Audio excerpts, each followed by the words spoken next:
I started coming up here about a year ago. I've lived here at the house for a long time.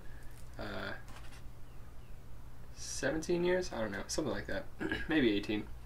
And we always just use the barn for storage, but I saw it had greater potential, as you can see. Or maybe not, but, you know. Where I'm sitting right now, there used to be a like a coal stove or something like that, because this used to be the not servants, but the assistants' quarters, like the groundskeepers and stuff lived down here, which sucks because even with our warm winter we had this year, I was really cold down here, so I don't know how they had a stove down here, so I guess that made it a little bit better. I had a measly little heater that only turned things warm by the time you were done hanging out. But I like to come here because, first off, the internet doesn't reach, so if I'm going to get anything done, I'm going to get it done out here where I'm left to my own devices, however, you know, vile they may be. Reading, writing, playing guitar, smoking drugs and such, whatever the case may be. Drinking on occasion, too.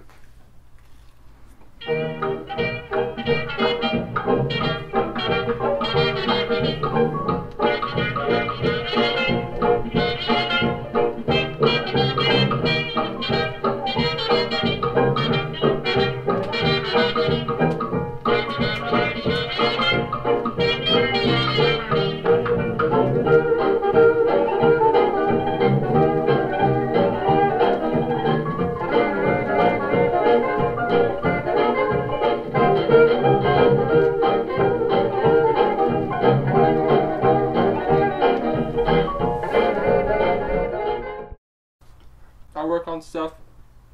I keep this place cleaner than my own room. It's like a little sanctuary. Anything I need to get done, I do it here. I think everybody needs a place like that.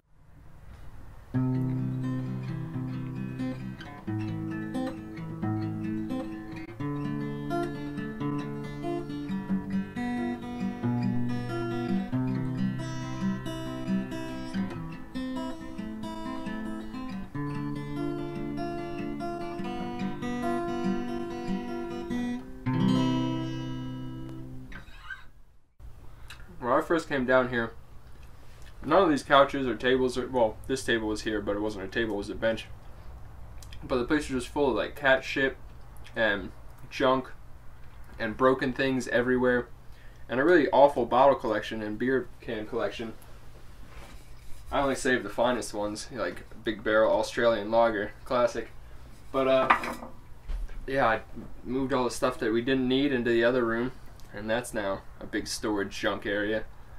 But this place is a good place to hang out. The other room is kind of a woodshed working area. My old man used to work on his fly rods down there. And downstairs is where the magic happens, where sometimes me and people play guitars and make a lot of noise, and that's always fun. Had a party there this summer, played some beer pong down there, worked out pretty well. Jenkins came, made a mess of everything, punched a mannequin in the head twice. That was exciting. But yeah, we used it for storage for a number of years. In fact, I found a case of beer here that had frozen and unfrozen and frozen again for like however many years, however many winters it sat through. And there's a stain on the floor for that. I don't think anybody's ever going to get it out, but you know, it doesn't smell or anything, so it's not really a problem. So this is the second floor. I mean, at some point I could make like a living room out of this area and hang a big screen up here. I wish there was a bathroom over on this side. That would make it a lot easier to do, you know, spend any significant amount of time down here.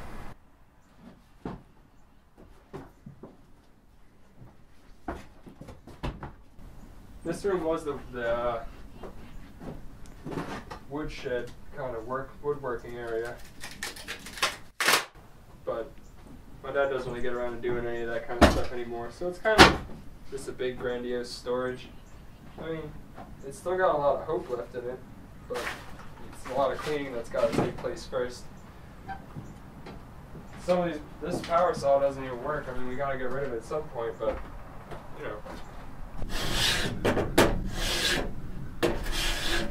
A lot of these old woodworking tools are actually my great-grandfather's. He was a carpenter, but no one else really followed in the family business.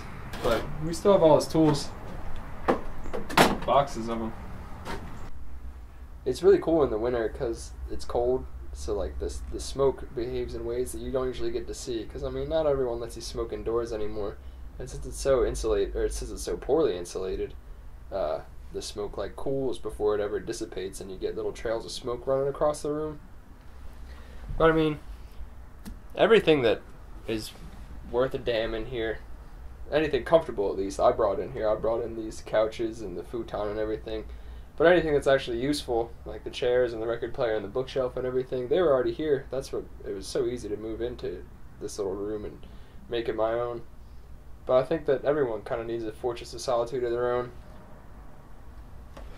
J.D. Salinger had one. He had a concrete little room built in his backyard, however many hundred of feet from the house, and he had a telephone in there, but he told people it better be goddamn important, like the house is burning down, if you're going to call him on it.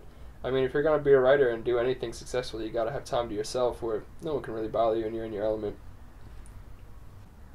Harold toed off his shoes and sprawled out on the bed. Just as his cousin had said, it was very hot in the room, and he was thankful for the breeze offered by the window. He fell asleep and dreamed a dream in which he walked from the house to the barn, yet never reached it. He slept, and as the night dragged on, the moon shadows rolled across the walls. Shadows of a tree branch waved in and out of the room, on and off the floor. The shadow came in again, but instead of rolling back out the window, it stayed on the floor.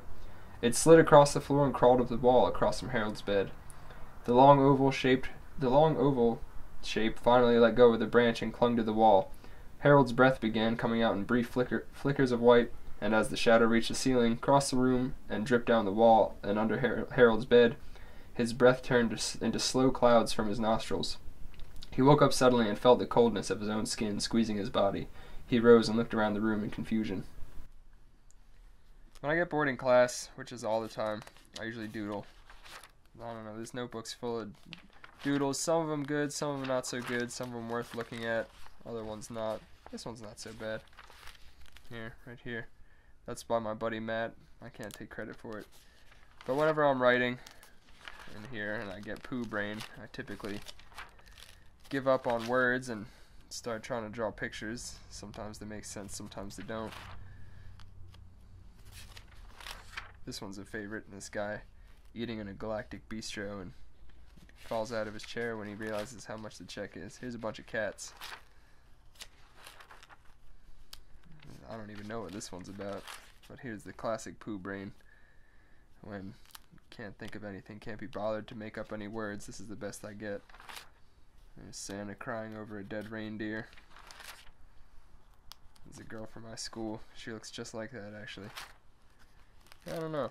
There's probably not much else worth looking at in this book. Nope. Nothing. When I started cleaning up, I found this box just full of all these cans. And some of them were really cool, but most of them were really stupid and just, something you drink every day and not really, why would you save that kind of can? But other ones that were worth saving, I actually put up somewhere around here. I don't know. They're nice to look at, but then I just left the box somewhere else, and I don't know, I should start adding my own beer cans to it soon, I guess. I throw mine out like a regular person.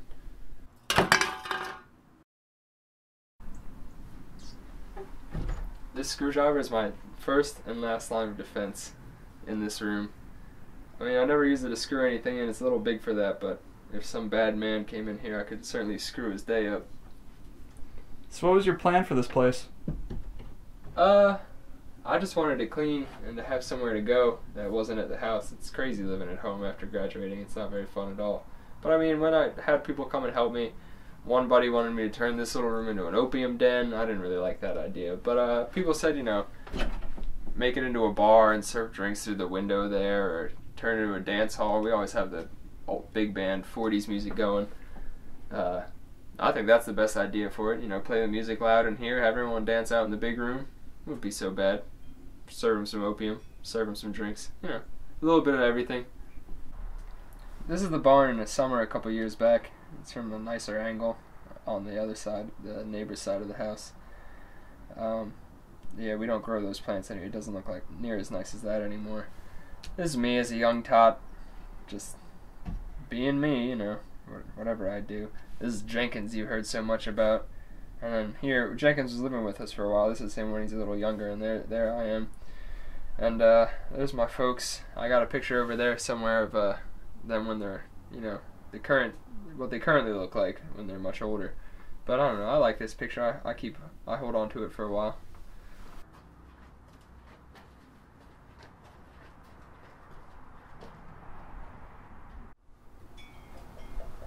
These amps have been here as long as I can remember. The chains, I guess, even longer. Me and a couple bands that didn't really take off would play with them, but my old man was always afraid someone would steal them. And someone did come and steal my skateboard, so it's not a really far off fear. Someone tried to steal my bike, but the tires were flat, so they threw it in the bush outside. But I don't know anybody who's going to come steal these amps. They got to come well equipped to carry these things. They're heavy as hell. There's my bike. I ride at places. That chair over there is great though. It's covered in cat pee, so no one sits in it, but we had a party here and made a mannequin dressed up in my graduation robe and everything. It was great. Scared a couple people when they came in. And this is the room we played beer pong in. My buddy Pete took the beer pong bottle, or not the bottle, the ball, and hit a bug right out of the air. It was great. And then Jenkins was all types of drunk and, Jenkins, eat that bug! No, guys, I'm not going to eat that bug! And well, he went and ate the beer-covered bug off the beer pong table. It was really gross, but it was funny as hell. I loved it. And there's my closet from college. I got to do something with that. There's probably mice living in my clothes and stuff.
Yeah.